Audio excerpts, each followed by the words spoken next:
नमस्कार दर्शक बंधु प्रियदर्शिनी होम फूड चैनल को आपण मानक पुणी थे अनेक अनेक स्वागत। आज मुझे आपण मान फूलकोबी पुणी गोटे नुआ रेसिपी सेयार करने जाऊँगी जहाँ बिना पियाज रसुण आम बनइबा।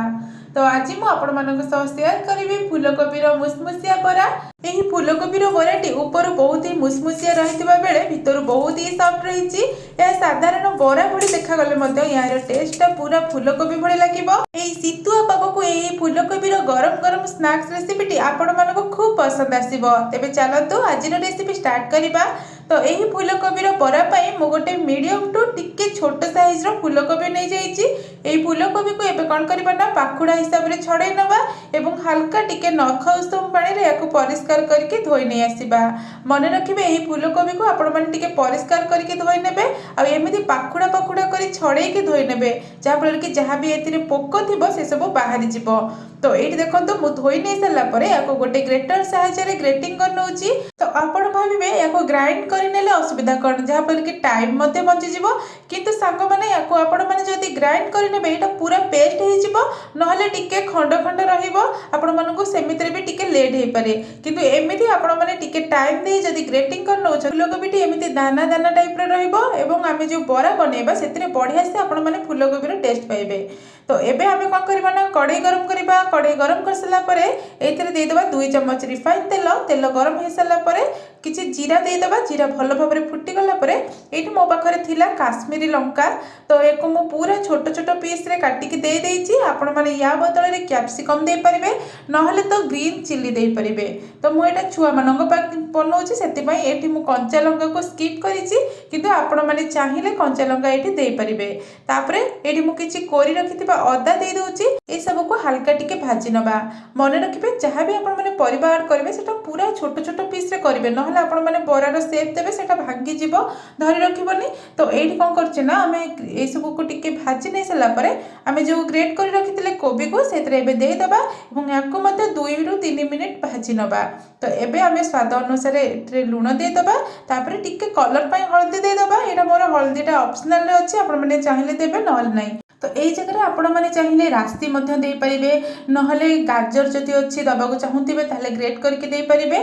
तो एबे देखो या 2 रु 3 मिनिट प्राय भाजी नहीं सारे। एबे मु कौन करछि ना आवश्यक अनुसार पानी देबी। तो गोटे गिना मु प्राय एठी पानी दे देइछि। पानी टिके फुटी गला परे एठी काटी रखिथिबा धनिया पत्र दे दोछि जहाँ भी बहुत सुंदर देखा जिबा संगे बहुत बढ़िया बास्ना संगे टेस्ट मते भलो आसीबो। ए सब भलो भाबरे फुटिबा पई दबा आ एगुडा सब भलो करी फुटी गला परे पानी तापर आमे सुजी ऐड करिबा। आउ सुजी मन रखिथिबे जेतिकी पानी देइथिबे तार अधा सुजी देबे। जदि गोटे गिना पानी दउछन्ती ताहले अधा गिना एठी सुजी देबे। आउ सुजी जेतेबेले देबे सेतेबेले गोटे लुहा कड़िकारे एमती गोटे हाथ रे गोळेई चलथिबे गोटे हाथ रे देई चलथिबे जहाँ फल कि एतरे बिल्कुल भी बिंडा बांधिबनी बा लम्स आसीबनी। एटा बहुत बढ़िया से सॉफ्टली आपण मानकर जंतुणी प्रस्तुत हे जिवो। तो एमती आपण माने मीडियम फ्लेम रे याको आपण माने गोळौथिबे। फूलकोबी रे तो आपण माने बहुत सारे रेसिपी घरे बनैथिबे। पूर्वर मध्य छेचा मसला दिया फूलकोबी पकोड़ा मु आपण मानक साथ शेयर करिछि। जदि देखि नांती मो चैनल को जाई देखि नियंतु। आउ एई रेसिपी घरे निश्चित ट्राई करके मते आपण माने कमेंट करि जानिबे केमति कोन लागिला। या भितरे देखंतु हमर जंतुणटी बढ़िया से प्रस्तुत हे गलानी आ पानी भी भलो से मरी गलानी। तो एबे हमें कोन करबा ना प्लेट को एको काढी नबा। तो ये देखो बहुत गरम अच्छी। तो किसी समय मुझे टे ठंडा करने छाड़ुची। बेसी ठंडा करें हल्का टे जमी हाथ में धरी होगा से ठंडा करेंगे। बेसी ठंडा हो गला ये पूरा सुखिला टाइप हो जहाँ भी आपण मैंने बरा सेप दिंतु कि जहाँ भी करूँ यहाँ भल भाव में सेप दबनी फाटीज से उषुम उषुम करके आपण मैंने चकटिकी बरा बनइले यहाँ भल भाव में परफेक्टली सेप धर। तो ये देखो मुझे भल भाव में चकटी नौची। चकटी नहीं सारा हाथ में टिके लगी जाऊँगी। तो मुझे कौन कर हाथ में टिके तेल नहीं आम बरार सेप बनइबा।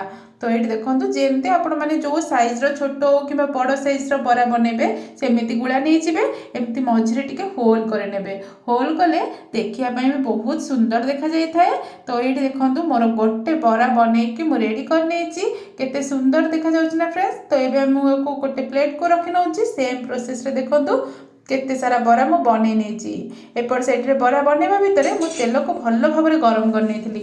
आपण माने एई जिनसटा को टिके मन रखिबे जेते बेले भी आपण माने बरा को छाणिबे कौन करिवे ना आपण तेलटा को भल भाव में गरम कर नेबे जहाँ फल कि आपण माने जो बरा को देबे छाणिबा पई एटा बिल्कुल भी भांगीबनी। प्रथम एटा भल भाव में गोटे सेप धरि नब तापर आपण माने गैस रो फ्लेम को मीडियम रे रखिबे एवं बरा को छाणिबे। या द्वारा बरार ऊपर भागटा क्रिस्पी रहिबो ता संगे भितरटा भी मध्य भल भाव में सिझी जिवो। हल्का टिके ब्राउन कलर आने को देबे। तापर ये देखिपे सब गुड़ाक सेम प्रोसेस रे मु बरा गुड़ाक छाणी नहीं आसी आउ केते सुंदर मध्य देखा जाउची। याको आपण माने ग्रीन चटनी संगे खाई परिबे नहले तो टमाटो केचप संगे केते सुंदर भाव में आमर बनीगला फूलकोबी मुसमुसिया बरा। यही बराटी देखिया पई जेतिकी सुंदर खाइबा पई मध्य सेतिकी टेस्टी। एठी म आपण मानको भांगिकी भी देखौची देखि पाइले तो फ्रेंड्स आ आपण माने सुनी पारथिबे एटा केते क्रिस्पी हेची ता संगे भितरटा भी आपण मानको भांगिकी देखौची केते सॉफ्ट हेची। तो यही बरार रेसिपी आपण मानको आशा करूची निश्चिंत पसंद आस्तिबो।